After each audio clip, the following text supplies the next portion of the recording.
जो opposition party Lok Sabha या राज्यसभा में रहती है तो उसका काम ही यही है कि रूलिंग पार्टी के या गवर्नमेंट के कमियां क्या है गिनने का और उसको दुरुस्त करने के लिए उनसे कहने का। लेकिन मेरे को ताजुब हुआ कि मोदी साहब जब राज्यसभा में अपने अध्यक्ष से जो अपना रिप्लाई दे रहे थे उस वक्त उन्होंने यही कहा था कि मैं अकेला ही भारी हूँ अपोजिशन, सारे अपोजिशन को। फिर अपोजिशन आए कहाँ से उनके पास? सारे अपोजिशन को अकेले ही भारी है तो मेरे से मैं एक ही काफ़ी हूँ बोले तो फिर क्यों 30 लोग पार्टियों को जमा रहे? और वो 30 पार्टी के नाम तो बताओ आप। वो 30 पार्टी के लोग इलेक्शन कमेटी में या इलेक्शन ऑफिस में रजिस्टर करे सो है क्या यूं ही बुला रहे सबको? तो ये तो मालूम होने में। और हमारे पास जो भी लोग हैं वो लोग हमेशा हमारे साथ है। हम हमेशा पार्लियामेंट के वक्त भी मिल के काम करते हैं, बाहर भी मिल के काम करते हैं। और अब बेंगलुरु में भी सभी पार्टियां वहाँ पर आई है। हम जो कर रहे हैं वो देख के वो घबरा गए और घबरा कर वो जो पार्टियां में एक टुकड़ा हुआ था, 2 टुकड़े हुए थे, 3 टुकड़े सबको जमा रहे और उनको जमा के वो अपनी संख्या उसमें भारी संख्या दिखाने की कोशिश कर रहे हैं। तो वो कोई काफ़ी महत्व का नहीं, किसी एक व्यक्ति का प्रश्न नहीं है और कोई व्यक्ति महत्व नहीं होता देश के सामने। देश के डेमोक्रेसी को और देश के संविधान को अगर ठोस पहुंचती है तो हमारा कर्तव्य होता है कि हम एकजुट होकर जो लोग इस संविधान को बचाने वाले हैं और डेमोक्रेसी को बचाने के लिए एक होते हैं तो हम इसमें मिल के काम करेंगे। कोई व्यक्ति देश के सामने बड़ा नहीं हो सकता, वो हमारी ये है। और उनके सामने सिर्फ क्या है, तोड़ फोड़ करने का ही है और वो तोड़ फोड़ करते ही रहे हैं।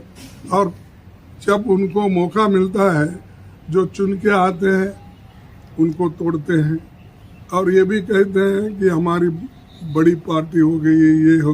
भाई आपका अगर ठीक है पार्टी फिर तोड़ते क्यों?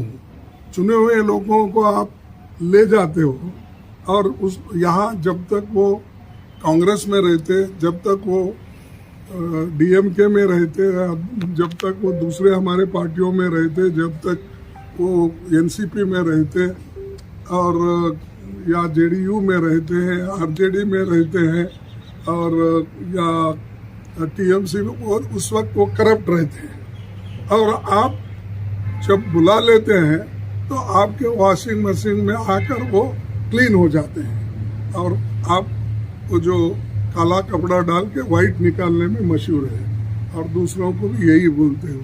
तो ये ठीक नहीं है, ये उनकी आदत है पहले से भी डराने का, धमकाने का, हरासमेंट करने का, प्रेशर डालने का, वो कर रहे हैं तो उसको हम डरने वाले नहीं। मोदी साहब ने तो ये बोला था पार्लियामेंट में, सभी अपोजिशन को मैं अकेला ही भारी पड़ता है। जब अकेला ही भारी पड़ता है फिर छोटे मोटे सबको लेके 30 क्यों गिन रहे? और 30 कौन से पार्टी है तो बताए तो हम भी इलेक्शन कमीशन से लिस्ट मंगवाएंगे और बोलेंगे। अब हमारे पास जो 24-26 लोग जो भी आते हैं वो हम पार्लियामेंट में भी रहते हैं, बाहर भी रहते हैं, मिलके भी रहते हैं। उनके 30 लोग कहाँ मिले थे मुझे तो मालूम है। बाकी पवार साहब जा ही रहे हैं, मीटिंग में ऑफिशियल हो गया।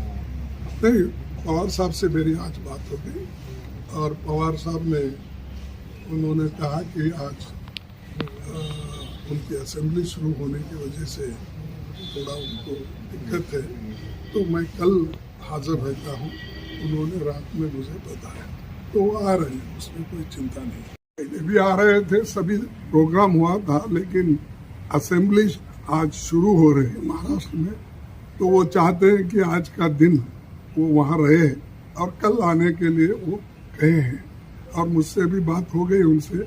मैं उनको फ़ोन किया था कि आप आना ज़रूरी है, बाकी का तो आप बाद में भी काम कर ले सकते हैं। तो उन्होंने कहा कि 18 मॉर्निंग को मैं आता हूँ, ज़रूर आता हूँ, और यहाँ का जो है आज मैं निपटा लेकर उधर आऊँगा, ये कहा है। तो इसलिए कोई दिक्कत नहीं, सभी लोग आ रहे हैं। ममता जी आ रहे हैं, और मैं क्या पेपर में पढ़ा केजरीवाल भी आ रहे हैं, और तेजस्वी आ रहे हैं, और बिहार के चीफ मिनिस्टर नीतीश जी आ रहे हैं। अभी मुझे तो इतला मिला और बात किए बालू जी और स्टालिन साहब तो फ्लाइट चढ़ गए हैं।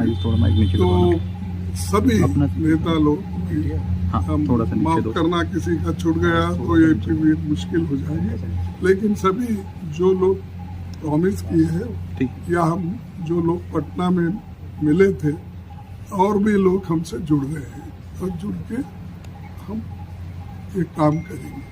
एक प्रेशर करने का एक टैक्टिस है, प्रेशराइज करके हमारे अपोजिशन पार्टी के लोगों को तोड़ने का, और खासकर जो डीएमके कांग्रेस की मैत्री है वहाँ पर, वो डरा के अलग अलग करने के लिए वो लोग कोशिश कर रहे हैं। लेकिन डीएमके भी डरने वाली नहीं है, कांग्रेस भी डरने वाली नहीं है, या हमारे साथ जो भी अलायंस पार्टनर्स है उनके ऊपर अगर कुछ भी अगर